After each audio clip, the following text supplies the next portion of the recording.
একটা মজার কথা বলি, সেটা হচ্ছে একটা কমেন্ট দেখে এত হাসি পেলো, ভাবলাম এটা নিয়ে একটা ভিডিও করি। রাজ্যের অবস্থা তো এমনি এমনি হয়নি, এইসব লোকের কারণেই হয়েছে।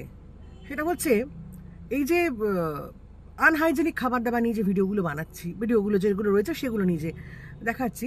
তো সেটা কেন করছি? অ্যাওয়ারনেসদের জন্য, সচেতনতা বাড়ানোর জন্য। যদিও মানুষজন তারপরেও খাবে, কিছু কিছু তাদের সাপোর্টার তো রয়েছে, তারা এগুলো ভালোবাসে, ঠিক আছে, কিন্তু সচেতনতা বাড়ানোটা দরকার। সবাই বাড়াচ্ছে, আমি ভাবলাম তাই করি। কিন্তু এটাকে রোস্টিং বলে না। রোস্টিং মানে হচ্ছে কাউকে অপমান করা, কাউকে ছোট করা। একটা লোক লিখেছে, তার একটা ঢপের প্রোফাইল বোঝাই গেল। এবার ঘটনা হচ্ছে, সে লিখেছে রোস্টিং করছেন ভালো, লোকাল দোকানগুলো দেখুন। হ্যাঁ, উনি আমাকে শেখাচ্ছেন। ভাই, আমার কাজ আমি জানি, আমার কাজটা ভাই আপনি করেন না। সবার আগে রোস্টিং কাকে বলে আর অ্যাওয়ারনেস কাকে বলে, সচেতনতা কাকে বলে, দুটোর মানেটা ডিকশনারি খুলে, যদি অবশ্য থাকে আছে কিনা জানি না, একটু পড়ে একটু দেখে নেবেন। রোস্টিং করা মানে হচ্ছে কাউকে অপমান করা, কাউকে ছোট করা, ডিফেম করা, সেটা রোস্টিং।